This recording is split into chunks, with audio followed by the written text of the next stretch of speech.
मासाराम, यह तेरी आंखों का फेर है। देखना 2-4 दिन में फूटा कर कोल्हू हो जाता हूँ कि नहीं। उनसे यह भी कह देना कि रोना धोना बंद करें। जो मैंने सुना कि रोती हैं और खाना नहीं खाती, मुझसे बुरा कोई नहीं। मुझे घर से निकालना है तो आप ना सेज रहें। चली है प्रेम दिखाने। मैं ऐसा तिरिया चरित्र बहुत पढ़े बैठा हूँ। भूंगी चली गई। मासाराम को उससे बातें करते ही कुछ ठंड मालूम होने लगी थी। यह अभिनय करने के लिए उसे अपने मनोभावों को जितना दबाना पड़ा था, वह उसके लिए असाध्य था। उसका आत्मसम्मान उसे इस कुटिल व्यवहार का जल्द से जल्द अंत कर देने के लिए बाध्य कर रहा था। पर इसका परिणाम क्या होगा? निर्मला क्या यह आघात सह सकेगी? अब तक वह मृत्यु की कल्पना करते समय किसी अन्य प्राणी का विचार न करता था, पर आज एकाएक ज्ञान हुआ कि मेरे जीवन के साथ एक और प्राणी का जीवन सूत्र भी बंधा हुआ है। निर्मला यह समझेगी कि मेरी निष्ठुरता ही ने इसकी जान ली। यह समझकर उसका कोमल हृदय फट न जाएगा। उसका जीवन तो अब भी संकट में है। संदेह के कठोर पंजे में फंसी हुई अबला क्या अपने का हत्यारिणी समझकर बहुत दिन जीवित रह सकती है? मासाराम ने चारपाई पर लेटकर लिहाफ ओढ़ लिया। फिर भी सर्दी से कलेजा कांप रहा था।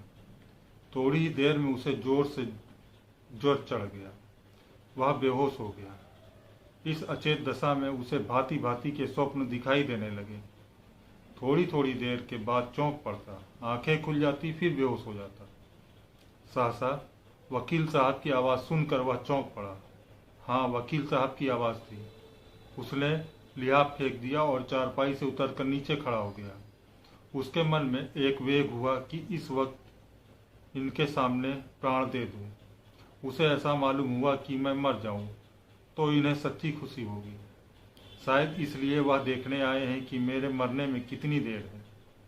वकील साहब ने उसका हाथ पकड़ लिया जिससे वह गिर न पड़े और पूछा, कैसी तबीयत है लल्लू? लेटे क्यों न रहे?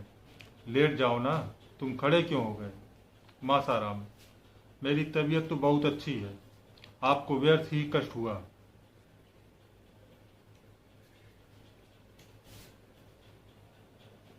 मुंशी जी ने कुछ जवाब न दिया। लड़के की दशा देखकर उनकी आंखों से आंसू निकल आए।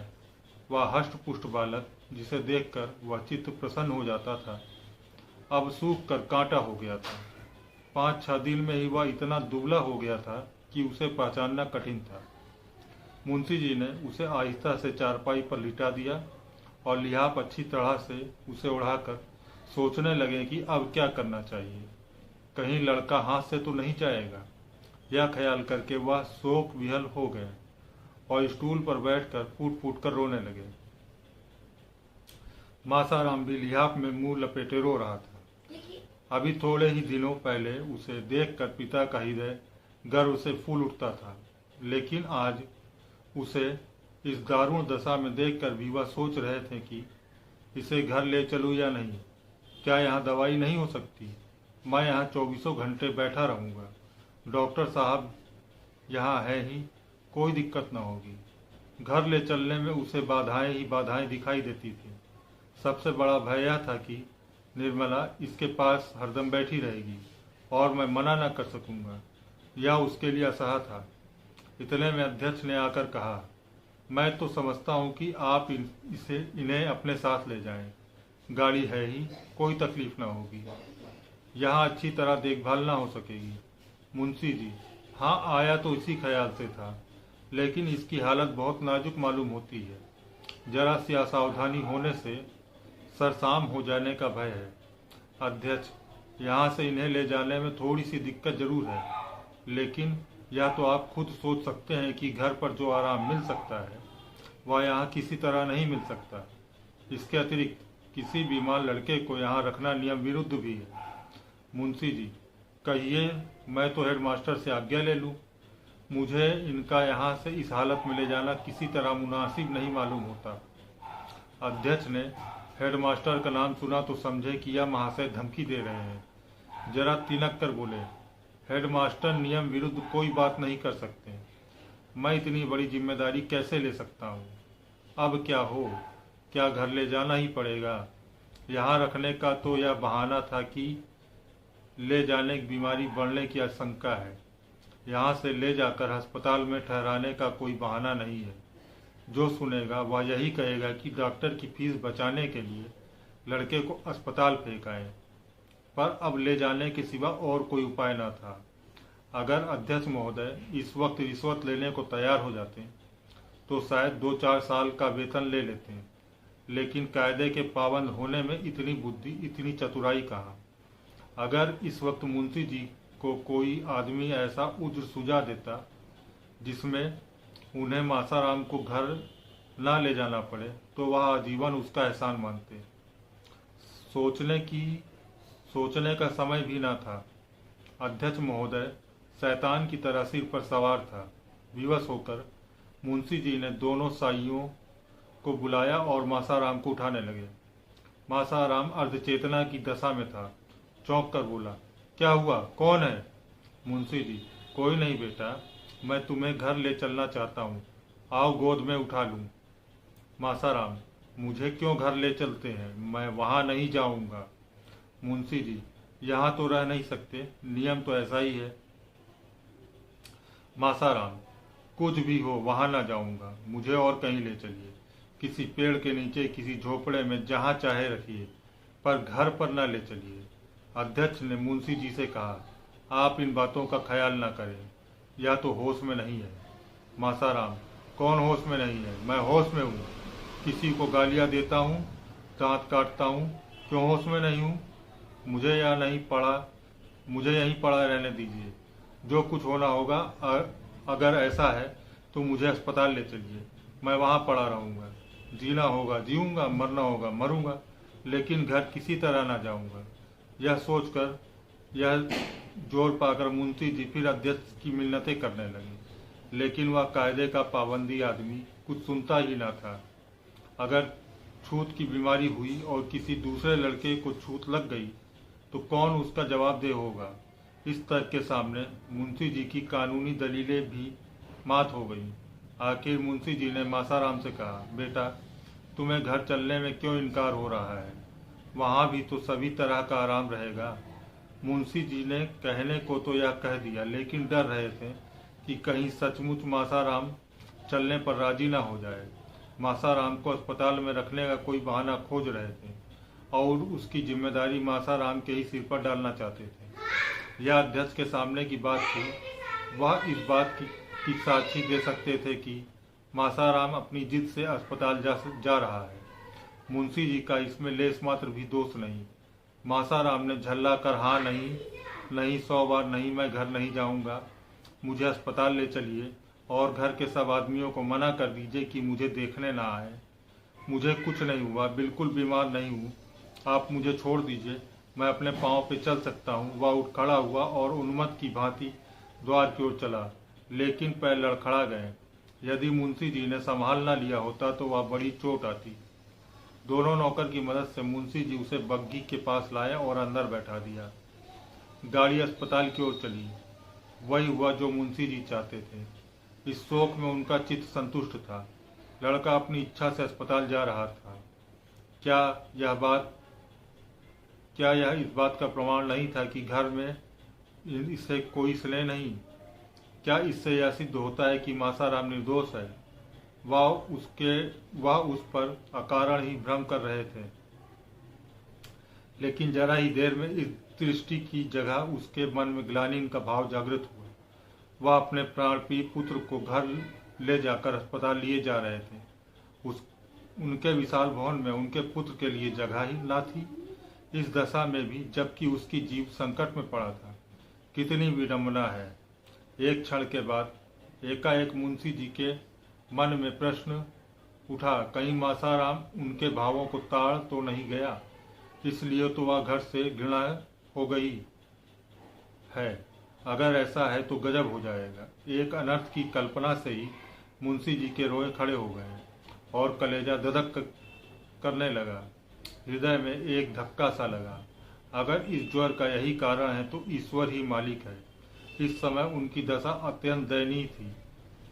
वह आग जो उन्होंने अपने ठिठुरे हुए हाथ को सेकने के लिए जलाई थी, अब उनके घर में लगी जा रही थी। इस करुणा, शोक, पश्चाताप और शंका से उनका चित्त घबरा उठा। उनके गुप्त रोदन की ध्वनि बाहर निकल सकती तो सुनने वाले रो पड़ते हैं। उनके आंसू बाहर निकल सकते हैं तो उनका हाथ, उनका तार बंध जाता। उन्होंने पुत्र के वर्णहीन मुख की ओर एक वात्सल्यपूर्ण नेत्रों से देखा। वेदना से विकल होकर उसे छाती से लगा लिया और इतना रोए कि हिचकी बच गई। सामने अस्पताल का फाटक दिखाई दे रहा था। मुंशी तोताराम संध्या समय कचहरी से घर पहुंचे तो निर्मला ने पूछा, उन्हें देखा, क्या हाल है? मुंशी जी ने देखा कि निर्मला के मुख पर नाम मात्र का भी शोक या चारनीत का चिन्ह नहीं है। उसका बनाव, श्रृंगार और दिनों से भी कुछ गढ़ा हुआ है। मसलन वह गले का हार न पहनती थी, पर आज वह गले में शोभ दे रहा था। झूमर में भी उसे बहुत प्रेम था। आज वह भी महीन रेशमी साड़ी के नीचे काले काले केसों के ऊपर फानुस के दीपक की भांति चमक रहा था। मुंशी जी ने मुंह फेर कर कहा, बीमार है और क्या हाल बताऊं निर्मला, तुम तो उन्हें यहाँ लाने गए थे। मुंशी जी ने झुंझला कर कहा, वह नहीं आता तो क्या मैं जबरदस्ती उठा लाता?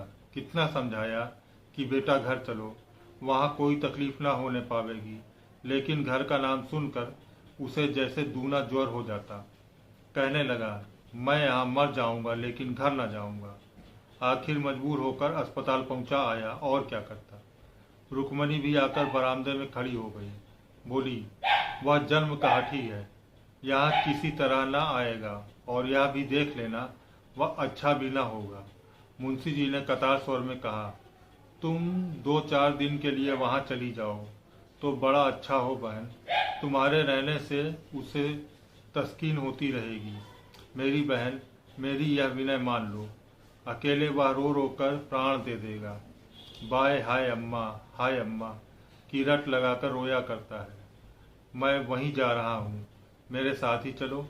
उसकी दशा अच्छी नहीं बहन, वह सूरत ही नहीं रही। देखो ईश्वर क्या करते हैं।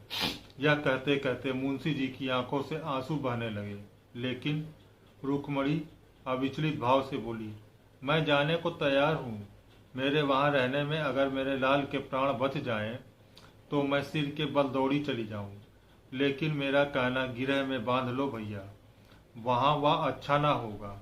मैं उसे खूब पहचानती हूँ, उसे कोई बीमारी नहीं, केवल घर से निकाले जाने का शौक है। यही दुख ज्वार के रूप में प्रकट हुआ है।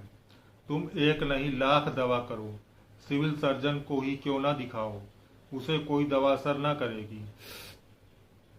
मुंशी जी, बहन, उसे घर से निकाला किसने है? मैंने तो केवल उसकी पढ़ाई के ख्याल से उसे वहाँ भेजा था। रुक्मणी, तुमने चाहे जिस ख्याल से भेजा हो, लेकिन यह बात उसे लग गई। मैं तो अब किसी गिनती में नहीं हूँ, मुझे किसी बात में बोलने का कोई अधिकार नहीं। मालिक तुम, मालकिन तुम्हारी स्त्री, मैं तो केवल तुम्हारी रोटियों पर पड़ी हुई अभागीन विधवा हूँ। मेरी कौन सुनेगा और कौन परवाह करेगा? लेकिन बिना बोले रही नहीं जाता। मासा तभी अच्छा होगा जब घर आएगा, जब तुम्हारा हृदय वही हो जाएगा जो पहले था। यह कहकर रुक्मणी वहाँ से चली गई। उसकी ज्योतिहीन और अनुभवपूर्ण आंखों के सामने जो चरित्र हो रहे थे, उसका रहस्य वह खूब समझती थी, और उसका सारा क्रोध निरापराधिनी निर्मला ही पर उतरता था। इस समय भी वह कहते कहते रुक गई कि जब तक यह लक्ष्मी इस घर में रहेगी, इस घर की दशा बिगड़ती ही जाएगी। उसको प्रकट रूप से न कहने पर भी उसका आशय मुंशी जी से छिपा न रहा। उसके चले जाने पर मुंशी जी ने सिर झुका लिया और सोचने लगे। उन्हें अपने ऊपर इस समय इतना क्रोध आ रहा था कि दीवार से सिर पटक कर प्राणों का अंत दे दें। उन्होंने क्यों विवाह किया था? विवाह करने की क्या जरूरत थी? ईश्वर ने उन्हें एक नहीं 3-3 पुत्र दिए थे। उनकी अवस्था भी 50 के लगभग पहुंच गई थी। फिर उन्होंने क्यों विवाह किया?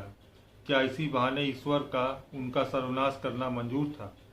उन्होंने सिर उठाकर एक बार निर्मला को सहसा पर निश्चल मूर्ति देखी और अस्पताल चले गए। निर्मला की साहस छवि उनका चित्त शांत कर दिया था। आज कई दिनों बाद उन्हें शांति मयस्मर हुई थी। प्रेम पीड़ित हृदय इस दशा में क्या इतना शांत और अविचलित रह सकता है? नहीं, कभी नहीं। हृदय की चोट भाव कौशल से नहीं छिपाई जा सकती। अपने चित्र की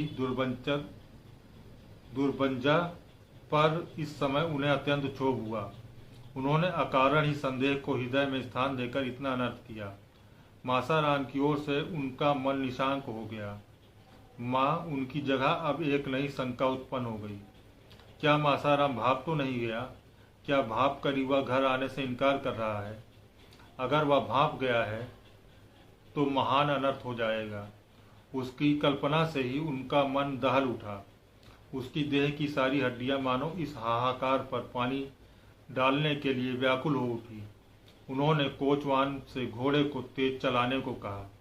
आज कई दिनों बाद उनके हृदय पर मंडल का छाया हुआ सघन फट पड़ा था और प्रकाश की लहरें अंदर से निकलने के लिए व्यग्र हो गई थी।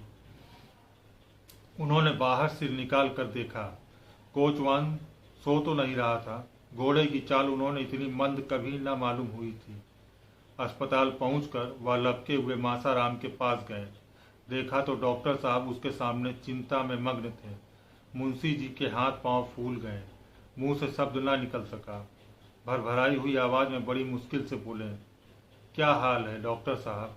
यह कहते कहते वह रो पड़े और जब डॉक्टर साहब को उनके प्रश्न का उत्तर देने में एक क्षण का विलंब हुआ तब वो अपने प्राण नहीं समा गए। उन्होंने पलंग पर बैठकर अचेत बालक को गोद में उठा लिया और बालक की भांति सिसक सिसक कर रोने लगे। मासाराम का देह तवे की तरह जल रही थी। मासाराम ने एक बार आंख खोली। आह, कितनी भयंकर और उसके साथ कितनी ही दृष्टि थी। मुंशी जी बालक को कंठ से लगाकर डॉक्टर से पूछा, क्या हाल है साहब? आप चुप क्यों हैं? डॉक्टर ने संदिग्ध स्वर में कहा, हाल जो कुछ है वह आप देख रहे हैं। 106 डिग्री का ज्वर है और मैं क्या बताऊं। अभी ज्वर का प्रकोप बढ़ता ही जाता है।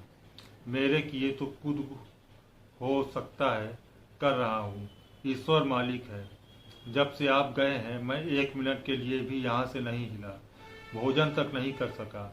हालत इतनी नाजुक है कि 1 मिनट में क्या हो जाएगा नहीं कहा जा सकता। यह महाज्वर है। बिल्कुल होश में नहीं है।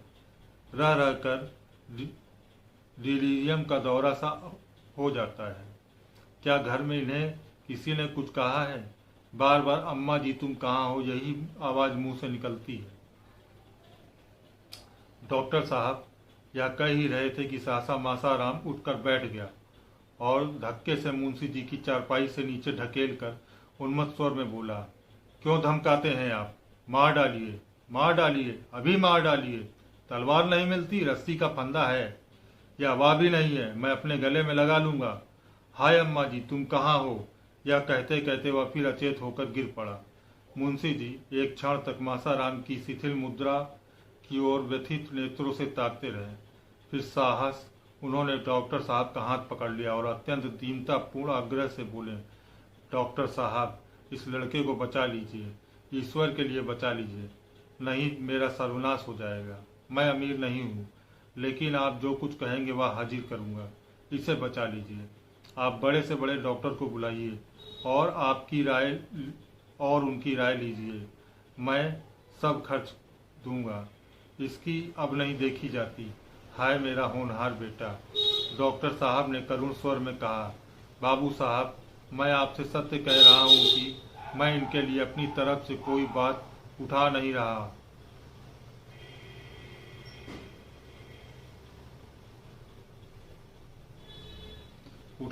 हूँ। अब आप दूसरे डॉक्टर से सलाह लेने को कहते हैं। अभी डॉक्टर लाहिरी, डॉक्टर भाटी और डॉक्टर माथुर को बुलाता हूँ। विनायक शास्त्री को भी बुलाए लेता हूँ। लेकिन मैं आपको व्यर्थ का आश्वासन नहीं देना चाहता। हालात नाजुक हैं। मुंशी जी ने रोते हुए कहा, नहीं डॉक्टर साहब यह शब्द मुंह से ना निकालिए। हाल इसके दुश्मनों के ही नाजुक हों। ईश्वर मुझ पर इतना कोप न करेंगे। आप कलकत्ता और बम्बई के डॉक्टरों को तार दीजिए, मैं जिंदगी भर आपकी गुलामी करूंगा। यह मेरे कुल का दीपक है, यही मेरे जीवन का आधार है। मेरा हृदय फटा जा रहा है।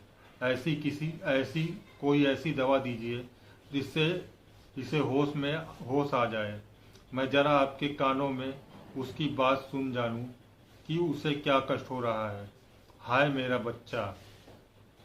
डॉक्टर, आप जरा दिल को तस्कीन दीजिए, आप बुजुर्ग आदमी हैं। यो हाय हाय करने और डॉक्टरों की फौज जमा करने से कोई नतीजा ना निकलेगा। शांत होकर बैठिए, मैं शहर के लोगों को बुला रहा हूँ। देखिए क्या कहते हैं। आप तो खुद ही बदहवास हो जाते हैं।